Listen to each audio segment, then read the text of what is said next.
In the early morning, just as the city was shaking off its sleep, Marcus found himself once again standing in front of Anderson Tower. The air was thick with unease, but that had less to do with the situation at hand and more with the way the officers from the Boston Police Department gathered nearby. They watched Marcus from a distance, whispering among themselves before someone threw a half-hearted joke about his rumpled coat and unkempt hair. A few of the younger officers snickered, some even making comments loud enough for anyone to hear. But Marcus just stood there, silent, his gaze fixed on the windows of the building as if he could see right through the brick and glass. No matter how harsh the jokes or how pointed the looks, Marcus didn't react. He knew these moments well, moments when people made quick judgments based on what they saw, not on what they knew. The laughter washed over him, but inside, he felt only the familiar chill of isolation. His silence was steady, unbroken, and it made him seem distant, maybe even invisible among all the commotion of flashing lights and busy chatter. Nobody stopped to notice the quiet dignity in the way Marcus held himself. None of the officers realized, as they exchanged knowing glances, that this man had been shaped by things they'd never have to face. He had survived wars overseas, not the kind told in movies, but the kind that left scars deep beneath the skin and nightmares that could not be shaken. The faint lines on Marcus's face told stories that no one cared to listen to, not when they were all too eager to judge him for something so shallow as his worn-out shoes. Behind every laugh and sideways look, a hint of fear lingered. The officers might not admit it, but the truth was they were uncomfortable with what they didn't understand. They'd never been through the darkness Marcus had walked through. When Marcus mentioned that he lived right there in Anderson Tower, second floor, apartment 204, the police just laughed harder. No one bothered to check the records or ask how he knew the building inside and out. Their assumptions kept them from seeing that Marcus was actually the only one with real knowledge about what was really going on inside those walls. The only one who genuinely understood the place at the center of today's crisis. That invisible wall of prejudice was all it took to keep experience and understanding at bay, letting ignorance lead the way. Among the ranks of uniformed officers gathered near Anderson Tower, one figure stood apart. Their commanding officer, Lieutenant David Burke. David was the embodiment of what people imagine a leader should be. Tall, squared shoulders, his badge polished to a shine. He spoke with authority, and the rest of the Boston Police Department took their cues from him. Yet beneath that surface of confidence, David moved with a stiffness that only someone desperate for control could have. His hand seemed to linger on his holstered gun more than necessary, not because he saw a real threat, but because it grounded him, lent him a sense of power he wasn't sure he actually possessed. David watched Marcus with searching eyes, his chin raised and voice sharp as he barked out orders and snapped at his subordinates for even the smallest things. His confidence seemed absolute, but the way he talked, filled with dry jokes and veiled insults, was only a thin cover for the anxiety brewing underneath. No one would dare admit it, but the bravado in David's voice sounded a little too rehearsed, a little too desperate to convince both his people and himself that he had everything under control. This rigid, almost theatrical, showmanship from the top created an invisible barrier, one built out of protocol and pride, between command and reality. Each time someone giggled at Marcus's expense or wielded their authority with too heavy a hand, the gap between what they had learned in training and what real experience looked like grew wider. John, one of the younger patrolmen, snorted as he watched Marcus standing silent and still, completely unmoved by the taunts. "That guy gives me the creeps," he muttered. The rest all nodded, saying nothing, totally missing the point. They had no clue that Marcus had already tried, quietly, to flag things no one else had seen. Shadows drifting around the dumpsters at 3 in the morning, odd chemical odors slipping from a basement window, even strange sounds that kept him awake for nights on end. But every time Marcus voiced his concerns, soft-spoken and cautious, the officers rolled their eyes or told him not to worry. Their arrogance, so ingrained it felt like policy, left them blind to the warning signs, the little things that only someone who truly lived and paid attention would ever notice. Now, as Anderson Tower had become the focus of a looming emergency, It was clear that the institutional arrogance carried a cost. For every sarcastic comment and dismissive gesture, disaster drew closer, an inevitable result of ignoring the one person who saw trouble coming long before the rest even thought to look. Out on the curb, lost among the crowd spilling out from police cruisers and fire trucks, Marcus watched the chaos unfold with a strange sense of déjà vu. The officers around him had no idea that buried beneath his quiet exterior was a history tangled up with the very crisis building inside Anderson Tower. On the fourth floor, apartment 402, was someone Marcus knew all too well. Sam, the man today's police files labeled only as a suspect.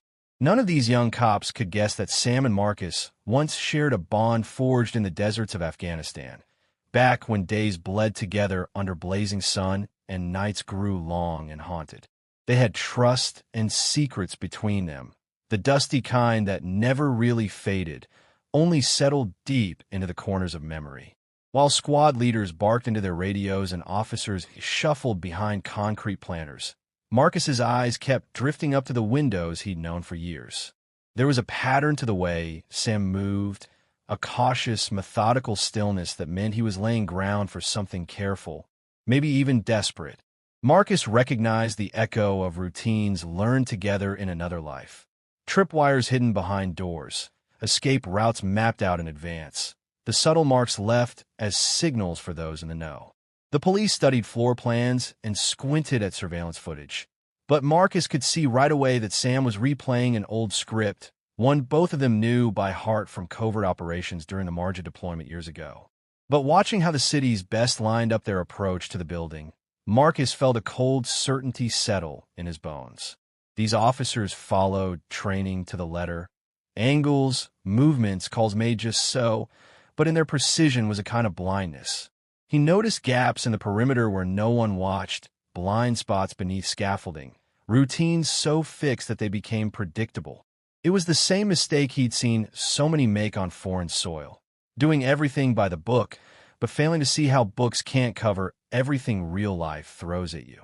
Standing quietly, Marcus remembered all the times warnings like these went unheeded, back when ignoring a small detail could end in disaster.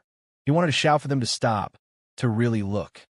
But habit, deeper than fear, kept him silent, and he wondered if, again, some lessons would only be learned the hardest way, after all chances to prevent tragedy were long gone.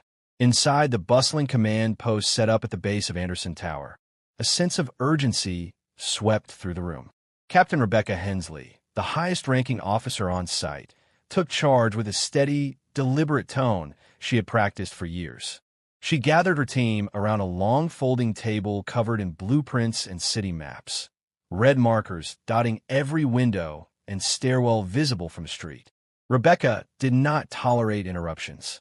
She was methodical, following protocols drilled into her from the station house to the training academy. Every move was dictated by checklists and procedures. Her team's respect for her authority came from her reputation for discipline, not empathy. As the final plans for breaching the fourth floor took shape, Rebecca remained oblivious to the twitch of discomfort among a few of her most seasoned officers. The operation relied heavily on public records and city-issued floor plans, and yet no one thought to question the accuracy or relevance of these resources in a crisis that twisted reality well beyond everyday routines.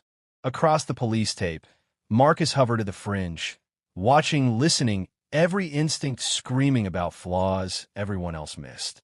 He saw how the plans overlooked the maze of construction scaffolding that had gone up only a week earlier, how the team's timing synchronized perfectly with building routines that a clever person could easily predict. No one in command wanted to hear from the outsider whose clothes did not match their polished uniforms or whose voice lacked official rank. Officers avoided eye contact, choosing duty over doubt, and whispered just loud enough for Marcus to hear, "He has no business here." The system, so careful not to stray from its rigid vision, grew restless in his presence. People saw Marcus as a distraction, worse, a potential risk, when all he wanted was to help keep everyone out of harm's way. It was easier, Rebecca thought, to stick to what she could control. Listening to Marcus meant admitting that their rulebook might not have all the answers. Instead, they ignored his quiet warnings, mistaking his knowledge for interference. That discomfort, which started as a passing annoyance, grew into something stronger, suspicion, then deliberate exclusion. So Marcus, with decades of hard-won experience and a view shaped by things the Academy never taught, stood useless behind the barricade while the officers prepared to charge toward a trap only he could see. With every passing minute, the team marched closer to danger, all because pride and order seemed more important than truth. In the silence left by that decision, the real threat waited, hidden not by darkness, but by stubborn devotion to what the manual said and the voices they refused to hear. Inside the crowd and chaos, Marcus felt the weight of years pressing down on his shoulders. The noise from radios and the buzz of officers only made his thoughts louder. He remembered what it felt like to be in a different country, in another lifetime, minutes away from disaster and yet dismissed by those in command. Just another bystander, not a person carrying the answer that no one wanted. His thoughts kept drifting back to Sam, the man sealed off in apartment 402, his old friend and once a trusted brother in arms. Their last conversation had ended in anger and misunderstanding, with pain still raw, and now here they were again, separated by walls, both physical and emotional. Marcus knew deep in his gut that Anderson Tower was more than a building teetering on crisis. It was a memory trap, a place where all the old missteps were lining up to happen again. He had long since memorized the cracks in the walls, the squeak of the landing, the shortcut through the laundry room that could shave valuable minutes when seconds counted. He pictured the armory of doors, the single-access panel hidden behind pipes, the staircase everyone overlooked. These details flashed in his mind, urgent and bright, as real as the pounding of his heart. Every time the officers hustled past, gripping their weapons and trading nervous looks, Marcus wondered if he should just shout out his knowledge, throw himself into the path of the breach teams, and force them to listen. Yet he could see the stubborn tension in their faces, sense how no one wanted to take advice from an outsider unless everything else had failed. It had always worked that way. Ignore experience until the very last moment, when admitting the truth meant saving face was no longer an option. Walking slowly among the armored vests and polished boots, Marcus had never felt less visible. He brushed against men and women who did not see him, who had no idea that the invisible man in their midst was carrying the only real map to keeping them alive. The worst part was knowing how this story ended, feeling the cycle about to repeat. A building of people, a system deaf to warning, and the familiar ache of knowing the price of pride would likely be paid by those who never had a say. The tension around Anderson Tower finally snapped when Marcus tried to move closer to the command post, hoping for one last shot at being heard. Cameras from the local news stations and bystanders' cell phones caught everything. Right as Marcus stepped up to the barricade, determined to speak, Lieutenant David Burke broke from his usual routine. His voice rang out, ordering the officers nearby to detain Marcus on the spot. The accusation was thrown out without hesitation. This man is a dangerous trespasser. Get him out of here. In a flurry of movement, Marcus was pulled down hard onto the asphalt. Knees pressed sharply against his back, and cold, metal cuffs bit into his wrists as jeers and shouts filled the air. Some in the crowd took the officer's side, hurling insults and cheering the takedown. Others just watched, filming the chaos while Marcus lay crumpled and silent, face pressed to the pavement. Through it all, he kept calm, not fighting back, not giving them a reason to claim he was the threat they said he was. Marcus knew the real strength was not in trying to push his way out, but in waiting for the right moment to make himself truly heard. Shouts from the police mingled with the sounds of early evening traffic, but through the noise, Marcus forced himself to focus. There was still time, barely. He looked up, his voice clear and loud enough to cut through the commotion. Do not take the roof. There are tripwires and motion sensors wired above the old ventilation shaft. The fourth-floor stairwell is booby-trapped. If you breach through the roof like your captain planned, you'll trigger everything Sam left behind. The precision in his words startled everyone standing nearby. He rattled off details: pressure plates by the rooftop exit, homemade alarms strung behind the main fire door, a line of sight from apartment 402 to cover every access point. Suddenly, the confidence on the tactical team's faces faltered, replaced with confusion and fear. All attention shifted at once to the man lying on the ground, the one they had spent the whole day ignoring.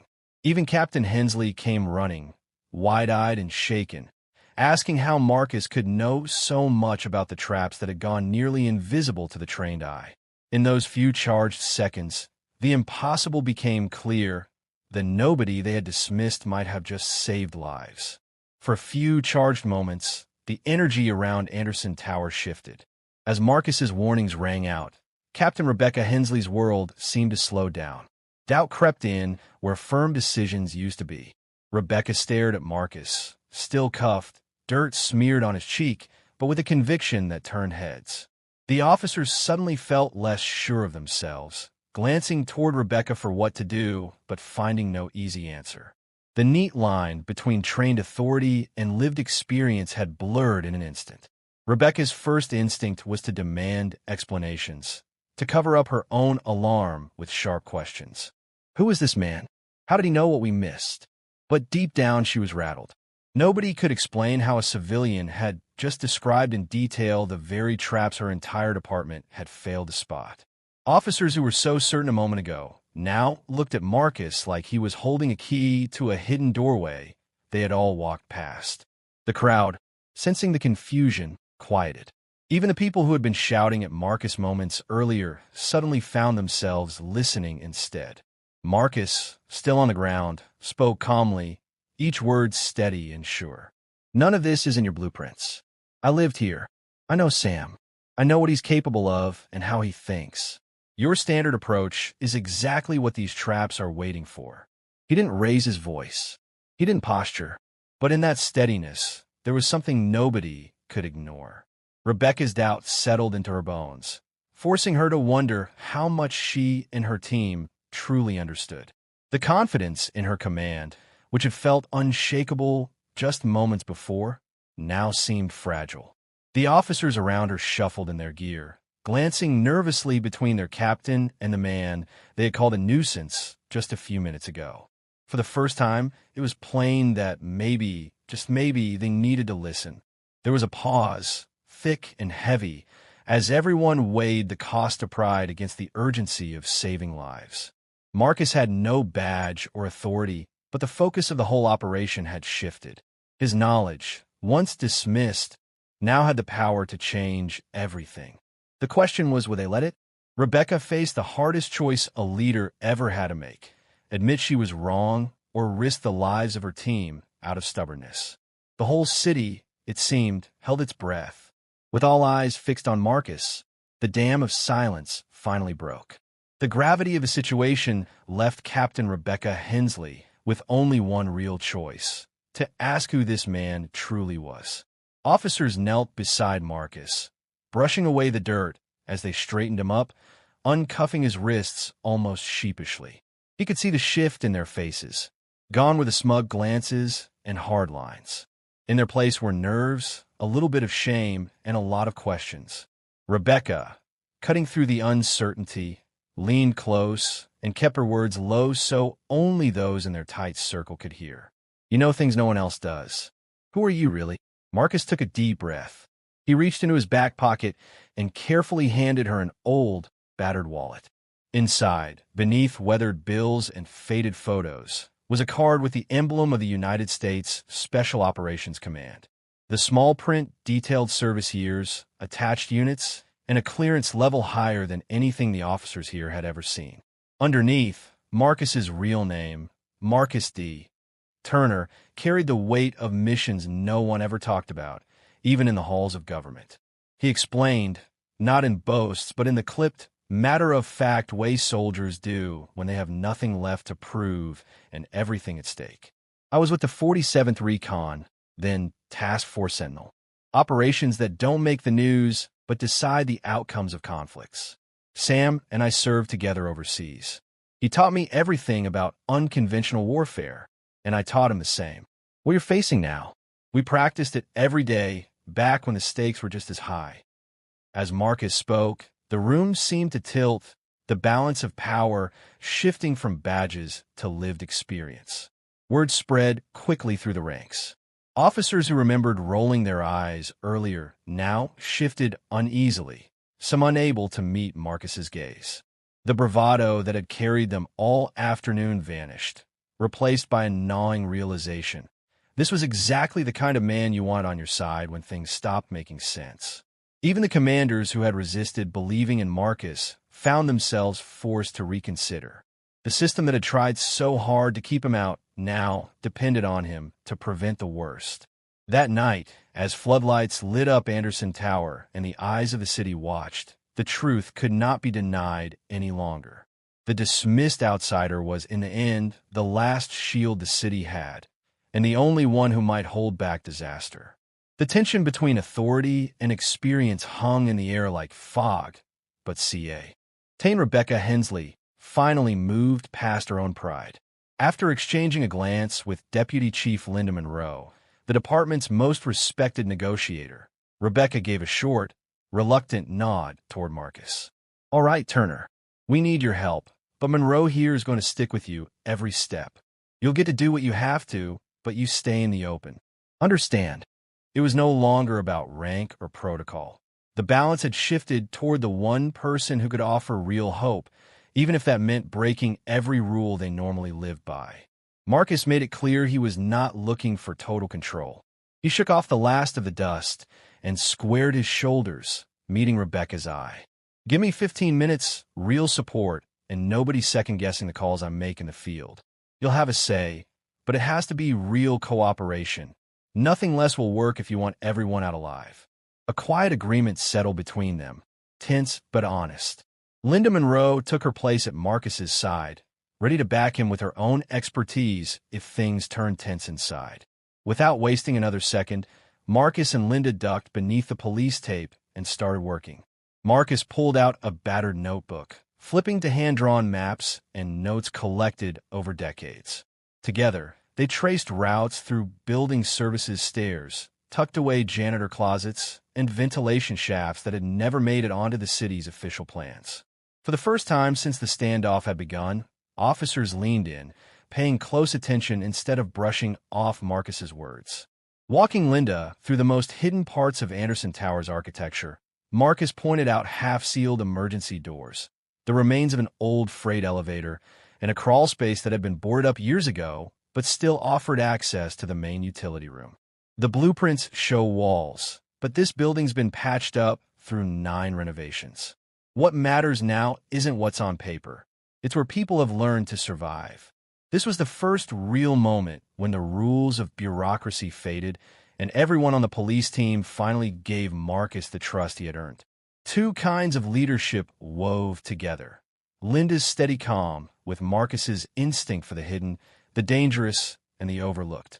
And as the team reworked their approach, they understood that saving lives depended not on rigid order, but on the honest sharing of memory and skill. Marcus and Linda made their way past the main police lines, slipping into quiet hallways that everyone else had overlooked. The building felt different once they got away from the chaos outside.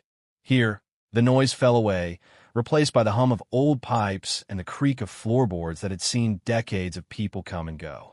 Marcus walked with a purpose, stopping every now and then to press his hand against a wall or pause by a door, sometimes drawing a finger along faded markings ignored by everyone else. Linda watched him closely, asking questions when it mattered and staying quiet when she sensed he was lost in a memory. They explored every corner near the heart of the crisis. Apartment 402. Marcus explained in a low voice that this place was more than just a living space. Years before, during the days of the Homeland Security expansion that swept through New York after September 11th, the whole floor had served as a training site for secret tactical exercises. Marcus pointed out tiny differences in the walls, footprints of the old operations, a sealed-off hatch by the laundry room, scuff marks near a boarded-up service alcove. He even recalled how every small sound, the click of metal in the walls, the echo under the floor, reminded him of what official blueprints had deliberately hidden. To Linda, it was eye-opening. There was more to Anderson Tower than anyone could capture in a file or a police report. Back by the main command area, Lieutenant David Burke watched the two disappear into the shadows, holding back anger and shame. He had spent hours trying to control the scene, only to find himself on the sidelines while Marcus, whom he had dismissed, now led the way. David struggled with his own role, feeling like each new discovery reminded everyone how surface-deep his authority had always been. Others on the police team looked embarrassed, some with glimmers of respect dawning, unsure how to process this shift in power. For a handful of younger officers, seeing Marcus and Linda work together was the first crack in their old attitudes, a sign that maybe things did not have to stay locked in the patterns of pride and mistrust. Winding through hidden corridors, Marcus and Linda worked quickly, cutting through years of neglect and secrecy. Every discovery they made pushed them closer to understanding not just the crisis at hand, but all the stories the building itself was waiting to tell. Guided by Marcus's careful hands and sharp eye for hidden danger, he and Linda swept through the building's forgotten spaces, turning over more secrets than either of them expected. In every shadowed corner near apartment 402, Marcus found signs of tampering that would have slipped past an untrained eye. Metal boxes tucked behind false vents, wires snaking along baseboards, and pressure plates patched into odd pieces of trim all pointed to a web of homemade explosives more advanced than anything in the department's usual manuals. Each trap was connected by sensors that Marcus instantly recognized as military-grade improvisations, designed to slip right under the radar of even the most seasoned city bomb technicians. He traced one of the circuits, drawing Linda's attention to a stretch of thin copper wire almost invisible against the painted wall. See how it loops down behind the molding? Whoever built this knew exactly how to hide it from a basic sweep. This isn't just a panic setup. It's textbook asymmetric defense. With every new device uncovered, Linda's respect grew. She had handled plenty of standoffs as a negotiator, but nothing that demanded this kind of technical knowledge just to keep people alive. Now, her trust in Marcus deepened with every steady instruction he offered and every safe path he carved through the apartment's labyrinth of dangers. Reports filtered back to the police command center, making it clear how far their own limitations had gone. The team realized they had almost blundered into disaster, blinded by their early dismissals and rigid protocols. The fact that Marcus, the man no one had trusted at the start, was the only one with the right skills did not escape anyone's notice. For some, the adjustment was rough. They'd spent their careers relying on the chain of command and their own expertise. But as Marcus continued to reveal danger after danger, even the most reluctant officers started deferring to his judgment. Linda, watching the shift happen, felt something click inside her. All her years of handling tense situations had taught her the value of empathy. But seeing the crew actually listen and respond, she realized that Marcus led not just through knowledge, but through the way he respected every person's fear and hope in the moment. That quiet understanding, Linda saw, could save as many lives as any tactical plan. Gradually, the rigid lines of authority softened. Now, for the first time, the team's hope grew in step with their trust in Marcus's hard-won wisdom. After hours of unraveling one threat after another, a sudden message came through the battered police radio outside apartment 402. It was Sam, the man at the center of the standoff, finally ready to speak, and his request was clear. "Put Marcus on. I'll only talk to him." The message stopped every conversation cold. It was the first time anyone in command, from Captain Rebecca Hensley to Lieutenant David Burke, saw that something deeper bound these two men. They were no longer just suspect and consultant, but mentor and protege, their bond welded together through years no one on this team could imagine. Rebecca looked at Linda, concern written across her face, and then back at Marcus. She realized the rules could not guide them now. Everything they'd been taught, protocols, escalation, negotiation tactics, felt useless against a relationship built in places the police academy had never trained them for. Sam's trust, and maybe the fate of everyone still inside depended only on Marcus's willingness to meet him in that invisible space between shared past and broken present. Marcus listened carefully to the static-filled words, narrowing his eyes against a wash of old memories. He understood what Sam meant without explanation. The person holed up inside was not the faceless threat most of the officers saw, but a man struggling under the weight of things both men had survived, missions that left scars deeper than any physical wound, and decisions nobody outside the Brotherhood could really judge.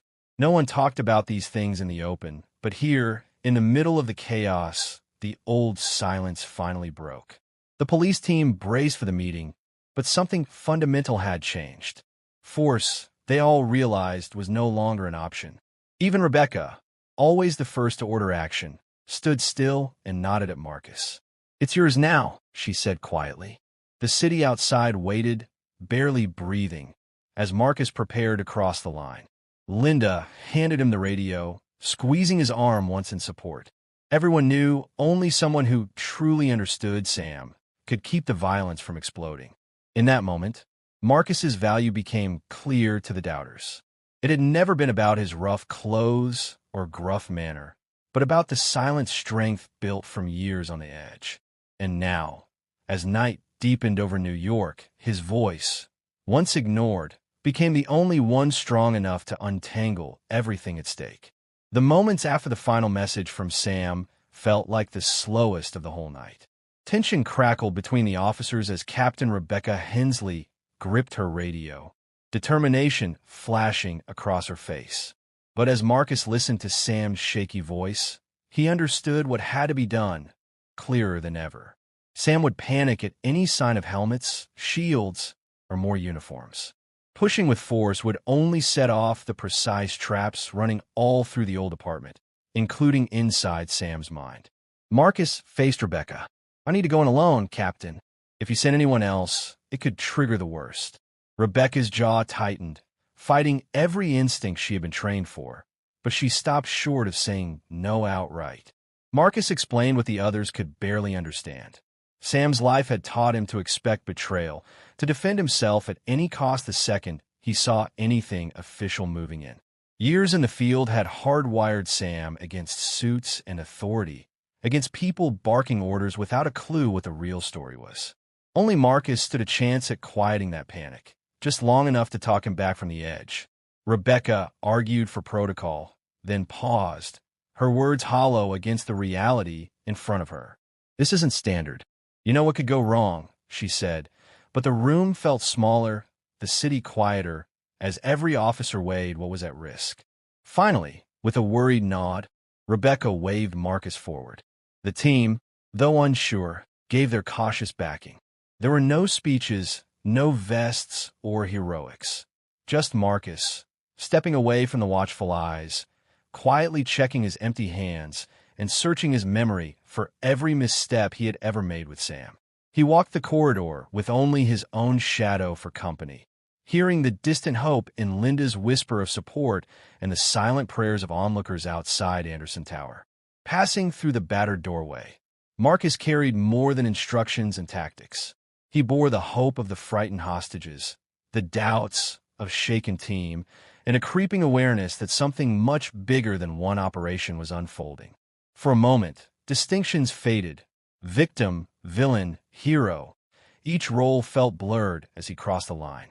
This felt less like an ending and more like the start of a truth that stretched, well, beyond those battered walls.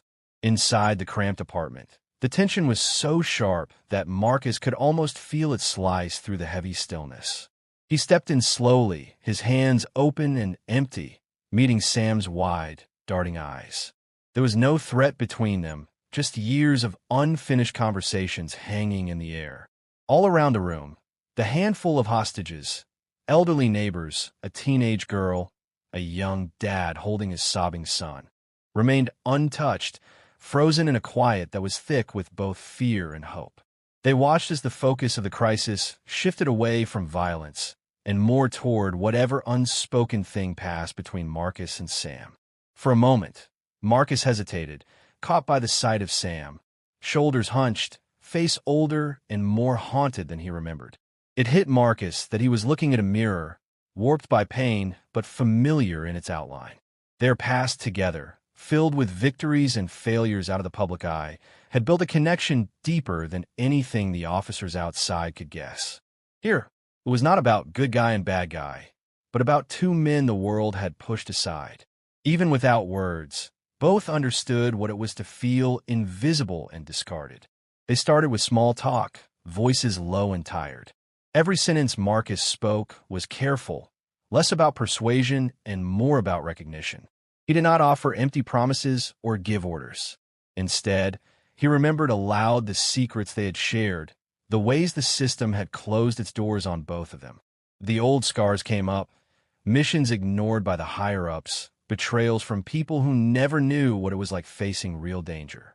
For a while, they talked more like brothers than adversaries, each admission a piece of forgiveness given and received.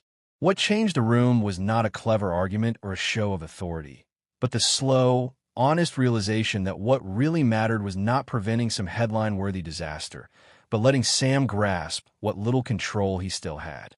Marcus spoke softly about choices, the ones taken away and the ones still possible. He knew that if he stripped Sam of his dignity, the outcome would be hopeless. So, instead of cornering him, Marcus knelt beside him and waited, letting silence stand between them. As new understanding grew, the heavy threat in the air barely seemed relevant. In those minutes, what happened went beyond any police protocol or crisis manual. Guilt and hope stood side by side. The way out, everyone sensed, would come from giving, not taking away, Sam's right to finally choose how his story ended. Outside Anderson Tower, nerves were stretched thin. The sidewalk had become a maze of flashing police lights and officers glued to radios, every person hoping the calm would hold. But suddenly, Lieutenant David Burke, his pride stung and patience spent, made a choice that shocked the command center. Ignoring Captain Rebecca Hensley's clear instructions, he flipped the invasion protocol switch. Alarms sounded in the earpieces of the field unit. Doors were kicked open, and a squad of heavily armed police swept toward the building's main stairwell. The decision shattered whatever trust had started to form, instantly putting every plan and every life at risk. Rebecca slammed her fist on the table, her face pale and tense. Linda, standing beside her, fell frozen. They had both come to trust Marcus's judgment and side.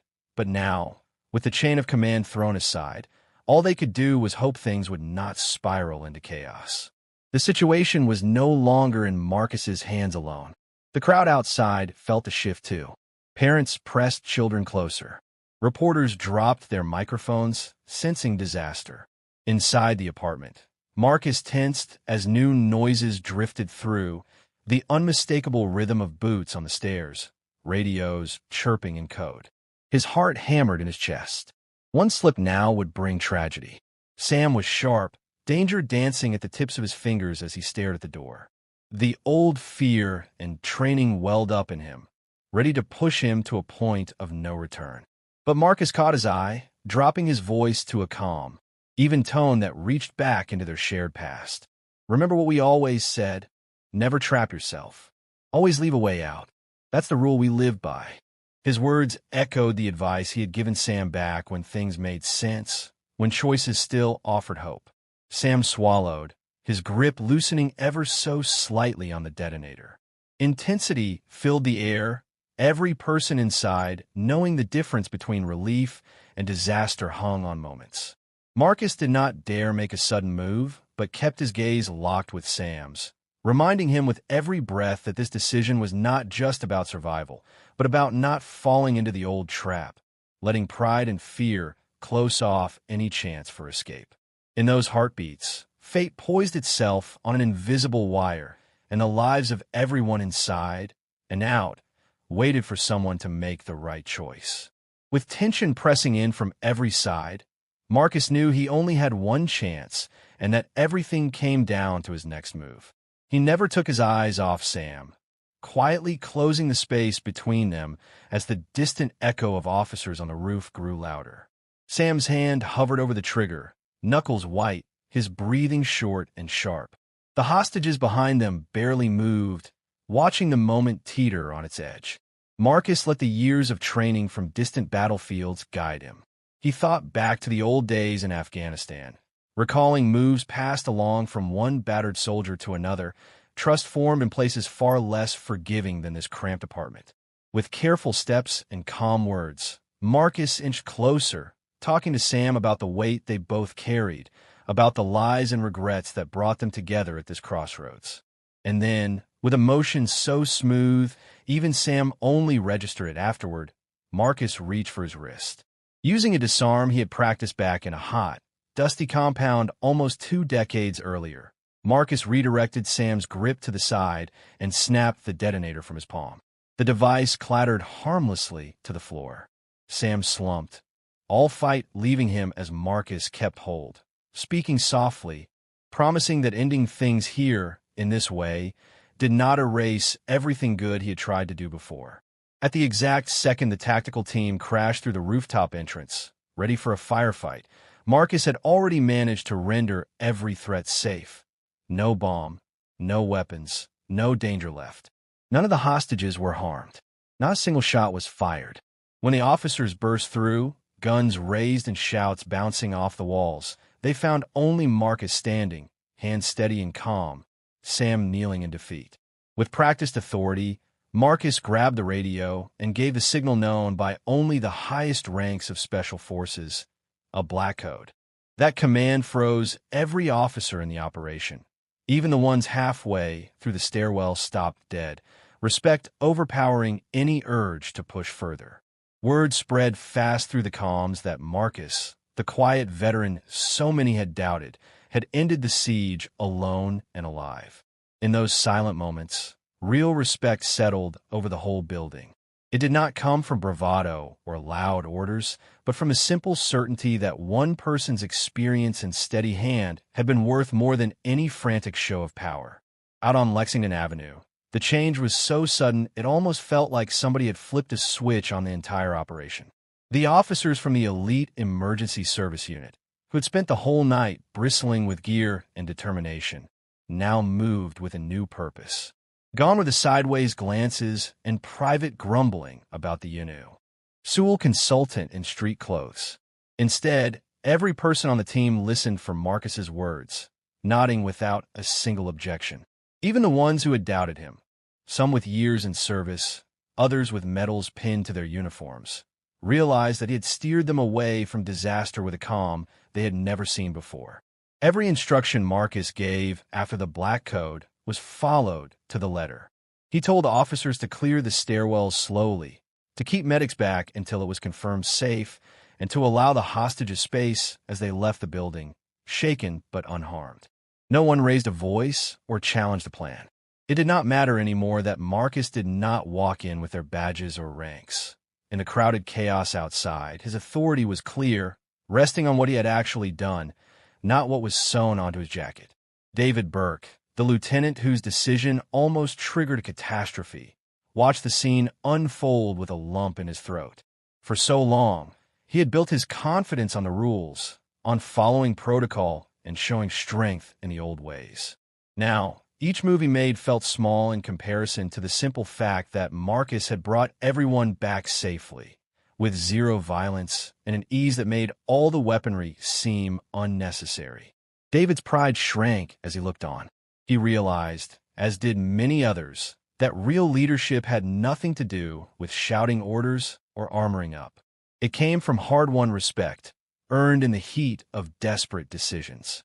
As the crowd around the building grew, news of how Marcus handled the standoff spread like wildfire among the police and civilians alike.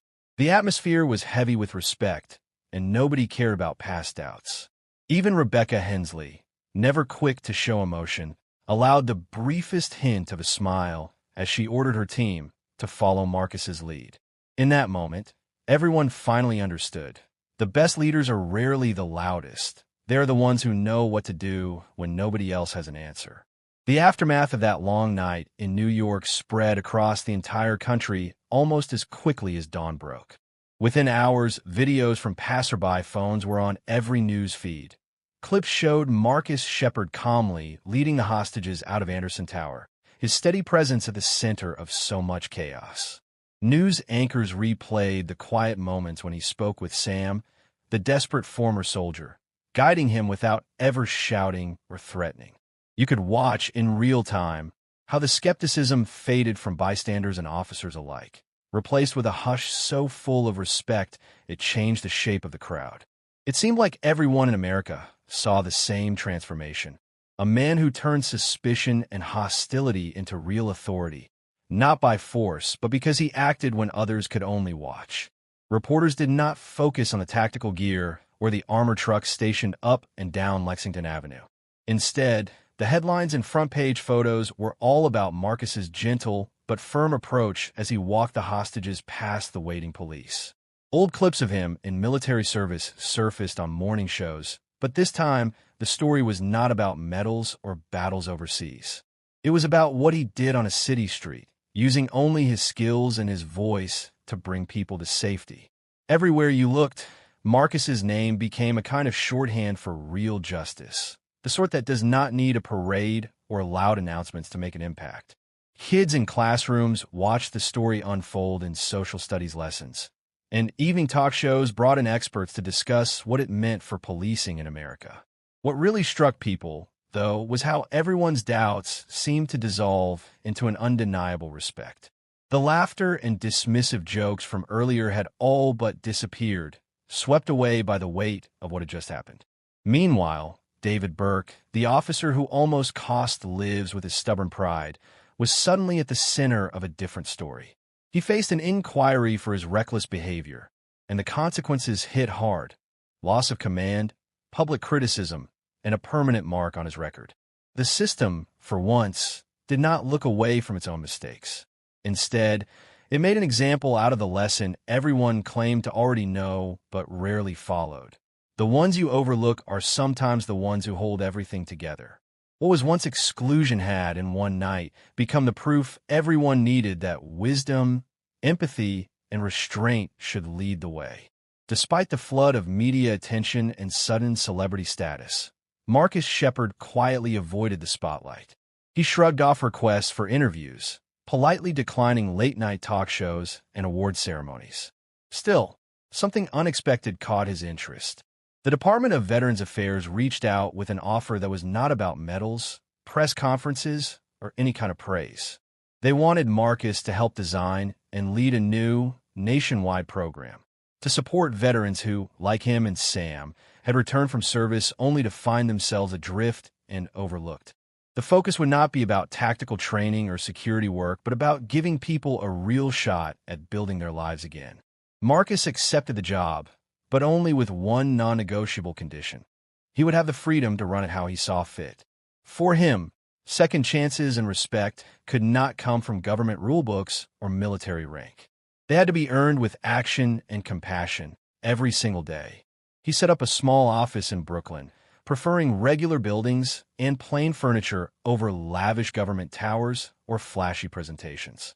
The first thing Marcus did was invite veterans to actually shape the program alongside social workers and former police officers, making sure everyone had a real say in what they needed.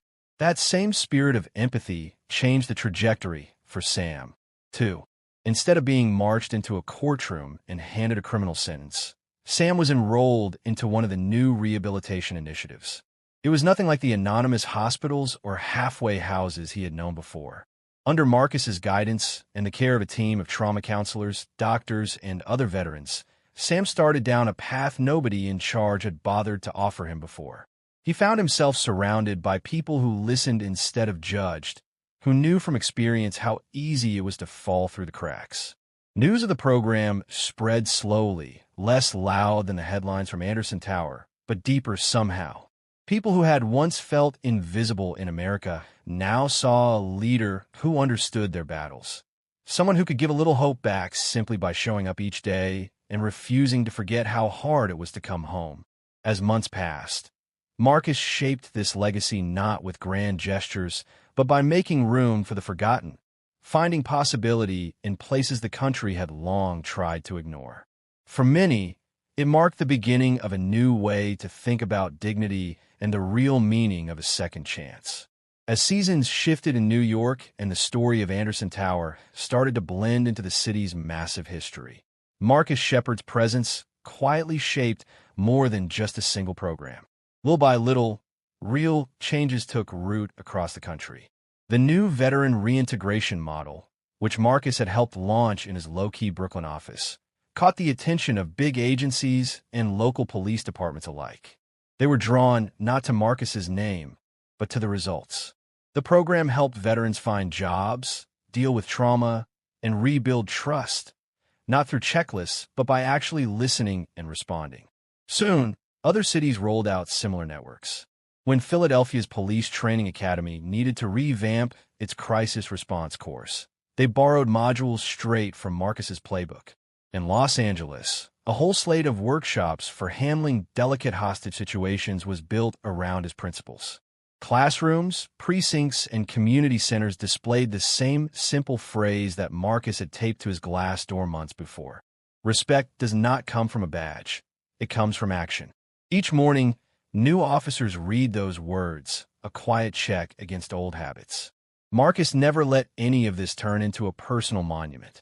Whenever someone from City Hall suggested naming a wing or a street after him, he suggested instead they put the funding into housing for homeless veterans. His legacy, he said, should be measured by the number of lives changed, not plaques, trophies, or news headlines. Meanwhile, the story came full circle for David Burke.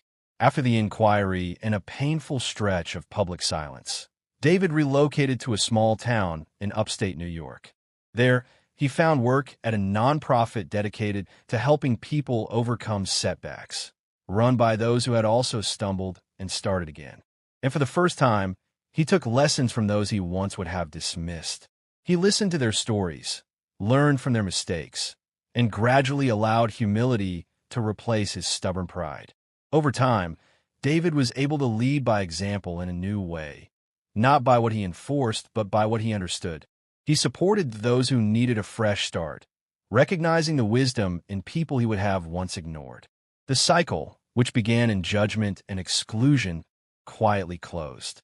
The very people who had been denied respect became its most authentic teachers, proving that the power to help others does not come from status or authority, but from living through hardship and using those scars to open doors for the next person in line.